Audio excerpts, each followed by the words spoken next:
Welcome to the Brookhaven Circle, a podcast to celebrate and explore the business community of Brookhaven Circle in Memphis, Tennessee. While Brookhaven Circle is known for its many restaurants, you'll find a lot more than good eating on the Circle, where many service and retail entrepreneurs have set up shop. Don't forget to subscribe to the Brookhaven Circle on whatever platform you listen or watch your podcast on. Just search the Brookhaven Circle and hit that subscribe button. The Brookhaven Circle is sponsored by V2 Media. I'm Mark Thompson. Now let's meet the Brookhaven Circle business community. Welcome to the Brookhaven Circle. We're here today with Stephen Stanley of the Diamond Brokers of Memphis. Stephen, thanks for joining us and taking time. Yeah. And, we just wanted to learn a little bit more about you and your business as we celebrate the businesses and the entrepreneurial spirit here on Brookhaven Circle. Well, Mark, thanks for having me. It's exciting. Real tight-knit community here right in Brookhaven, so I'm glad to be a part of it. A little bit about Diamond Brokers, I guess. We moved on the corner of Poplar and Brookhaven Circle in 2005. A little bit before that, I was at 6401 Poplar in the Penmark Center. I started out kind of more of like a wholesale jeweler, and then expanded, and then moved to the showroom there at the corner of Poplar. It's been great. It's been amazing. I got Poplar frontage. It's easy access, so it's been phenomenal. Yeah. So you've got access both on Poplar and on Brookhaven Circle. Yep. So it's easy to get in and out of. Yeah, and me and TCBY are attached, so ice cream and diamonds all in one. So. That's right. So your customers can come in and pick out a nice engagement ring and then go next door to celebrate. To cool off, yeah. Yeah. So tell me a little bit. You've been in this business for quite some time, but you started really early in the jewelry business, as I understand it. Tell me about that. Yeah, exactly. So even to back up just a little bit further than that, my grandfather had owned a dental lab. So a lot of people don't know that the dental lab, the manufacturing process and manufacturing of jewelry are run hand in hand. The casting and lost wax casting and stuff like that. So from 12 till 16, I was in and out of the dental industry, the dental lab business, helping my grandfather cast and do all that type of stuff. Turned 16, my dad was part owner in a pawn shop. So they had a full-time jeweler in the back of the pawn shop. Became great friends with him. I apprenticeshiped under him, and years and years of just learning the craft from 16 on, and then all through high school and after high school, and there again started off servicing jewelry stores. So I was their craftsman, I was the repairman. I would pick up, drop off a lot of jewelry stores all over the city. So been in Memphis my whole life. After years of apprenticing and working on my craft, I went to several trade schools to learn, wax carving and casting. And then a few years later, I left and went to California I went to GIA to become a graduate gemologist. Probably one of the best moves I ever made for myself. It was great experience, learned a lot. Came back, worked for their master jeweler here at several other stores. Or when I moved back, the master jeweler at one specific store, and then interviewed at some other stores, and kind of traveled the country a little bit, just trying to get a feel for what I wanted to do. And then I was like, there's not really anybody doing anything that I can't do. So I was like, I'm going to take the plunge. I'm going to open up my own business. Some ego and then some ignorance involved there. One thing that they had that I didn't was money. And it's hard to fill a showcase full of jewelry if you don't have much of it. So anyway, so from there in 1998, I opened up Diamond Brokers of Memphis, and started, like I said, at 6401 Poplar in the Penmark Center, mostly servicing, wholesale clients, and then grew my retail business. And then 2005 moved there to the corner, and just been a great booming business ever since. So, Man, I love to hear that. Yeah. We like to hear about great booming businesses. Yep. People that started their own thing and, had that drive to either the drive or the ignorance to think I can do this. Yes. Maybe a combination of the two. Yes. And you learn a lot. What's Yeah. what been a couple of the biggest challenges that you've faced over the years? Yeah, of course. Entrepreneurship, like it's hard. Used to you would you would run the business, but now, of course, the business runs you.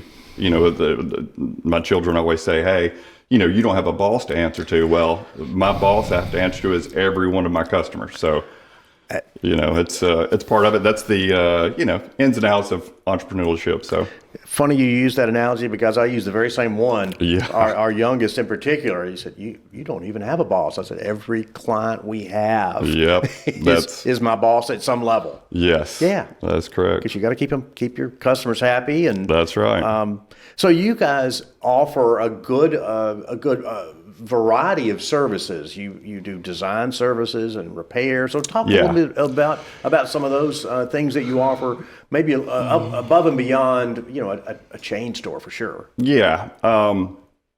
Original passion and still is, and my whole, original desire is bridal and engagement. It's just a passion to me to create or sell or have another manufacturer create something that's a phenomenal product that, will go on someone's finger on that special day, and then it will stand the test of time to know that I've bought the merchandise, I've either or designed it or manufactured it, made it and made sure that my hand is the final hand that touches it to make sure it's perfect for, like I said, their wedding day and years on, and even second generations, something of a good quality product that they don't have to worry about. Yeah. Yeah.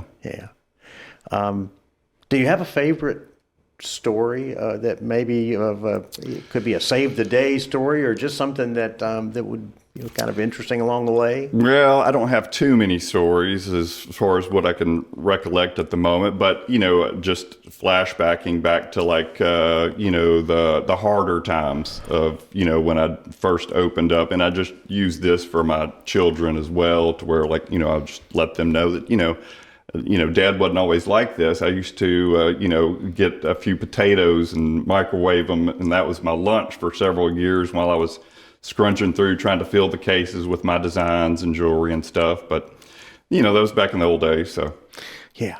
And if you were lucky, you might even had some salt and pepper you could put on there. Yeah, exactly.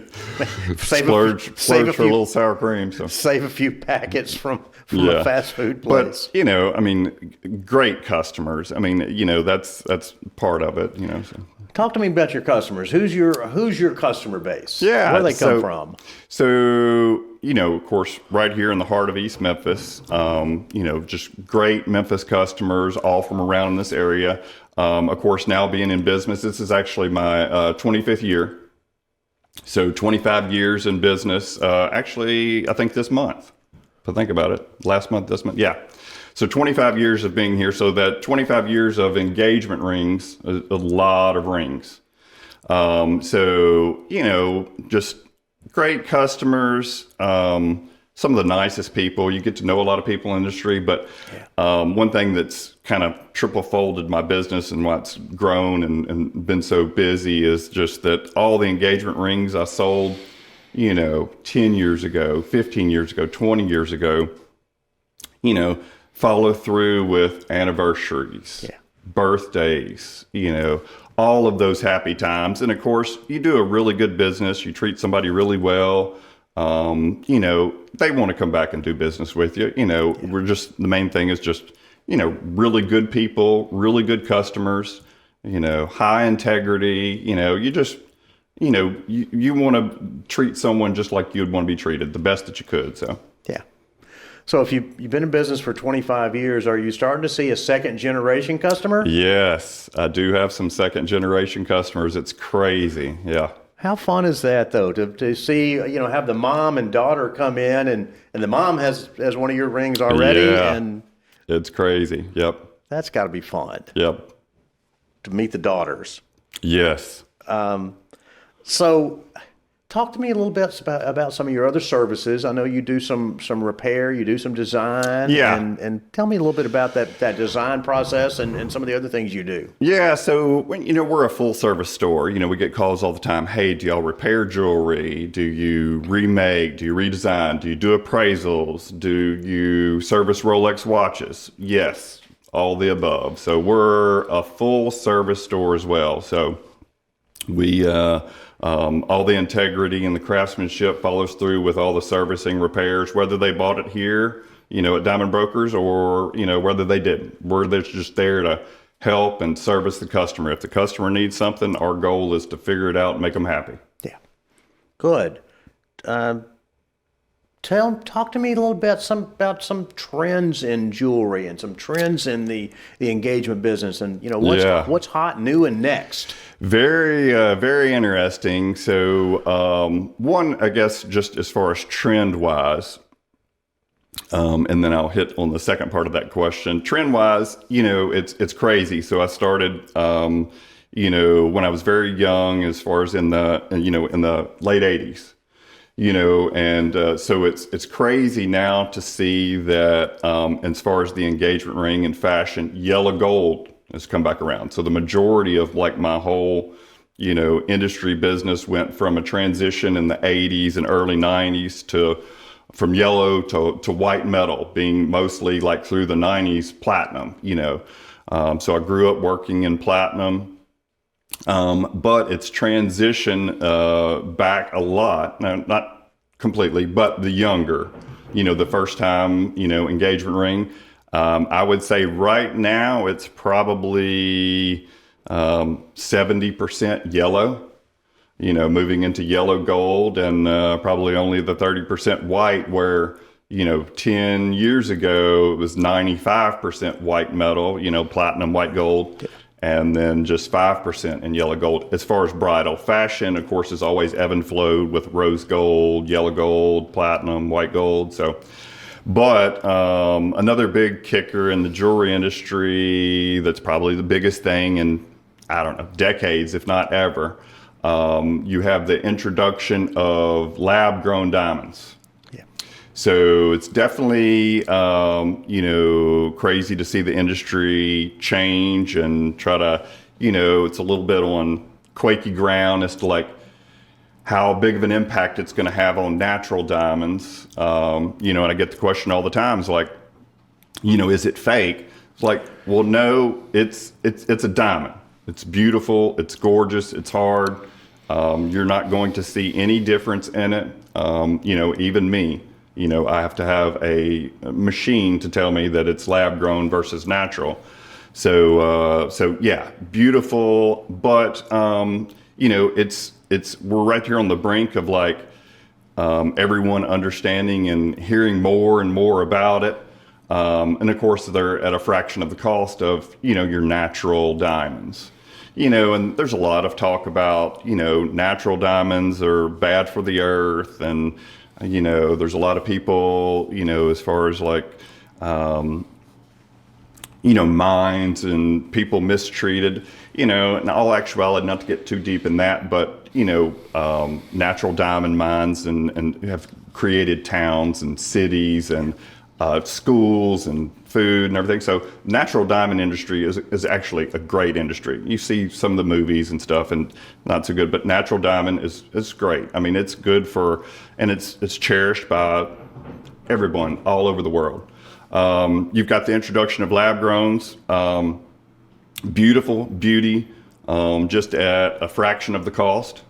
And I get the question all the time, well, I mean, what's the difference? Well, the main difference, one has value, the other doesn't have value. You invest $20,000 in a natural diamond or $10,000 in a natural diamond. We sell the diamonds at just 10% over cost. So we're considered more of like a wholesaler. So it doesn't take many years to eat up that 10% brokerage fee. So lab grown is going to be, let's just say that you spent $5,000 on a lab grown. Well, enjoy the $5,000. It's beautiful. Keep it forever, but you won't ever have a return on your investment. It's not a resale. It's not a trade in. It's, you're not going to be able to sell it. Where a natural diamond, you've always got value there. Yeah. 10, 20, some larger diamonds I sold, 20 years ago.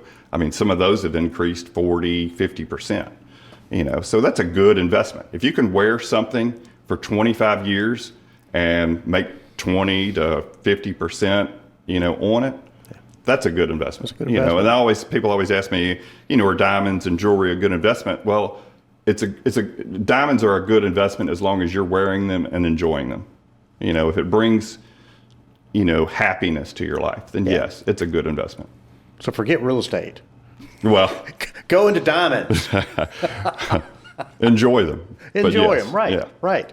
Something sparkles on your finger, and like to your point, when you look at it, it just makes you happy. Yeah, exactly. Customers, the guys, it's like all the time. It's like, well, I can't believe I'm spending this much money on this little thing. It's like, well, you're so much spending it on the diamond, yes, but you're spending it on happiness. Yes.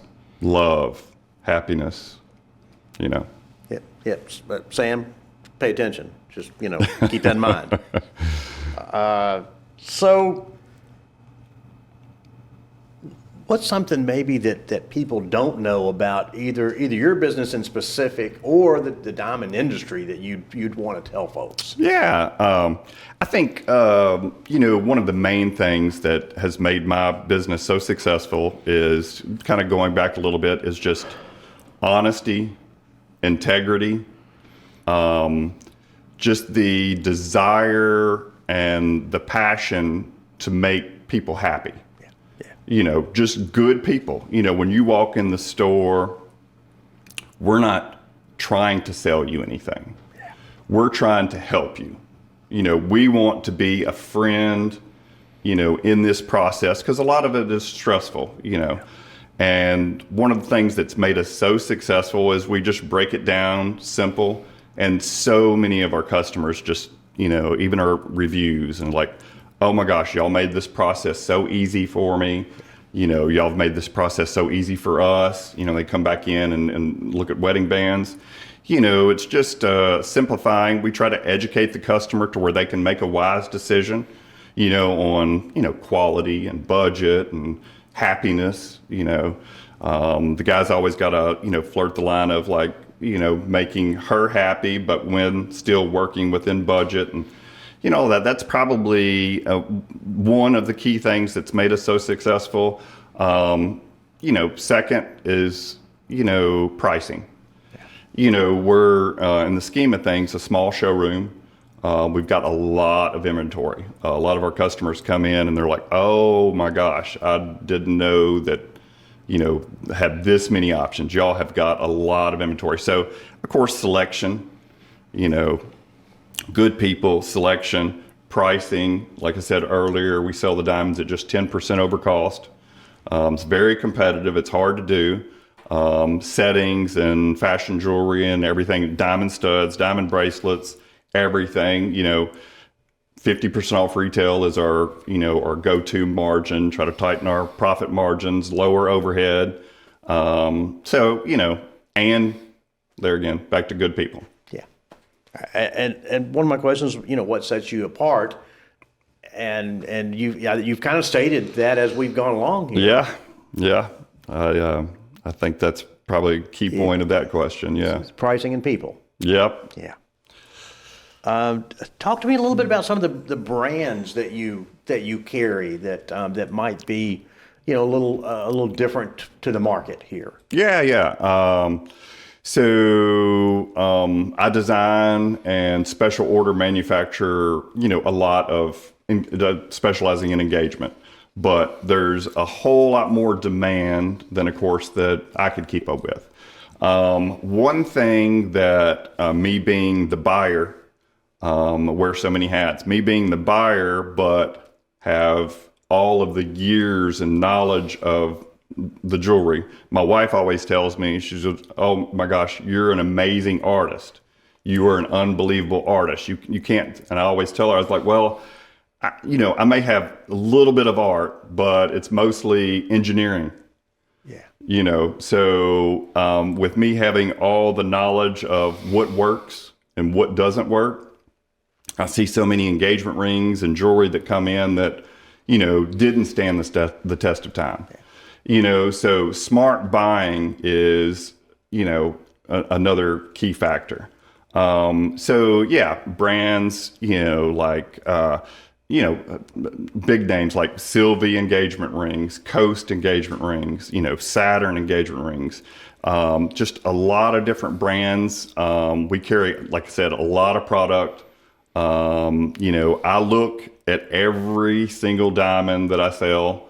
I look at every single diamond that I buy. A lot of people don't understand. They're like, oh, well, he's just, got this diamond he's trying to sell. No, I hand pick these diamonds. If I'm investing my money in it, I want them to invest their money in it. I'm not just like trying to pass something along. If I'm putting my money on the stake, well, I'm going to be the sharpest buyer and, the most crucial. I'm the worst customer. I'm the hardest person, so, Yeah. Especially on myself. So it benefits the customer. So Yeah. It's got to look right, or you don't want it in your shop. Yep. Don't want it in your store. Exactly. Yeah. If it's not going to represent you well, exactly. then you don't want it comes anything down to do to, the worst thing is having an unhappy customer. So you don't want the comebacks of like, hey, this happened or this happened. Accidents happen. Nobody's perfect, but we try to keep that to a bare minimum. Bare minimum. Absolutely. Yep. And then when it does happen, you make it right. That's exactly right. Yeah. So what advice would you give a couple that was looking for engagement rings? It's a good question. A little bit of education. The main thing would be kind of like our store. When you come in, I always tell, my salespeople, I've got, several girls that work for me. When somebody comes in to look at engagement rings, whether it be, a guy or a girl, be a friend. You're trying to help them figure out the finish line. It's not just like a, smoke and mirrors type situation. Make it as smooth as possible. And as long as they know that you're working for them, that's the best advice I could, probably give. Feel comfortable with where you're doing business. Yeah. If you don't feel comfortable with it, check around, Of course, pricing helps with that too, but, pricing, but, just where you feel at home, where you can be proud to bring your fiance back and y'all can pick out wedding bands together. You feel comfortable. You're not overpressured. It's not so much chaos going on that you can't focus. We just try to slow everything down and, make them feel at home. Yeah. So if they feel at home somewhere, they feel comfortable, they can make a good decision. It works great for everyone. Yeah, it's got to be a good fit. Exactly. Yeah. Exactly. That's good advice, because you don't want to rush. You don't want to, if you feel uncomfortable, then, yes. Then check out other options. Yeah, we always tell the customers there is no reason that you have to make a decision today. Sleep on it. We're going to be here tomorrow. Yeah. We're not going anywhere. Yeah. We're here for you. So none of the 10% today only. Yeah, none of that. Off today. No. Yep. You said something earlier that I can relate to, because I can't sell you anything. If you don't need it and you don't want it, I can't sell you. Yeah. A video or a podcast or whatever that might be. And that comes back to probably part of me. I'm a the designer, the engineer aspect of it. So I'm not traditionally a good salesperson. So I have to rely on my skill and my integrity and pricing. So right, honestly, and in the long run, it paid off. It does pay off. So it does. Yeah, it's relationships, and instead of a sales type situation. Because I don't want to be the sales guy. Yes. That I don't fit that role Yes. well. Yes. How can I help you? Let's talk about it, maybe a problem or something that you have, and how can we make this diamond look awesome on your fiance's finger? That's right. That's the main thing. Yep. I think we've covered everything. How would someone reach you if they're looking for Diamond Brokers of Memphis? Yeah. How are they going to find you? Well, location-wise, easy. We're on the corner of Brookhaven and Poplar, 5134 Poplar, diamondbrokersofmemphis.com. We probably most of our most recent designs, and to give somebody a really good indication of what we carry and what we do, our Instagram and Facebook, at Diamond Brokers, so phone numbers, they're mostly obsolete. People ask me, what is my phone number? I did this back in late 90s, and it's 682 Diamond. And they're like, well, no, that's too many. I was like, well, if you hit the DIAM, it's going to call me anyway. It's going to call you. Yeah, right. And as a bonus for you shoppers, there's a TCBY right next door. That's right. And there's a Baskin Robbins next door. So make an outing of it. And a rock throw from Brookhaven Pub. Brookhaven Pub, and Bogies. Andrew Michael. It's just We even get on when the Tigers play, we even get some overflow parking there, which it's usually about the time I'm closing, so it works well. Yeah. Anything else that you'd want to say about your business or customers before we wrap up? I'm just, I've been very blessed to be able to serve and service the community, and for all these years, it's an honor. I really appreciate everyone and everything, and I never thought I could do this, and be so successful, and and have so many people thank me, so that's probably the main thing in closing. I just appreciate everyone and glad I could be here, Yeah. And back to just business advice for someone starting a new business. I think you covered it with honesty, the baked potatoes, integrity, eat baked potatoes early on. I only hope that you can find some sour cream and butter. But just do business in the right way. Yeah. That's the number one thing. And the doors will stay open. Yep. Well, Stephen, thank you. Thank you for Mark, joining us. I appreciate your time. Yeah, thank you so much. you. It's been a pleasure. If you've enjoyed this podcast, be sure to subscribe.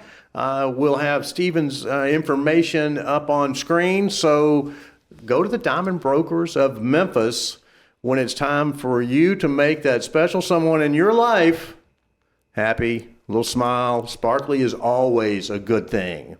Again, thank you for watching the Brookhaven Circle podcast, and we look forward to seeing you with a new episode next week.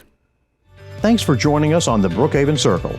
Please subscribe to our podcast and send us any questions or comments you have. The Brookhaven Circle is produced by V2 Media, a part of the business community on Brookhaven Circle.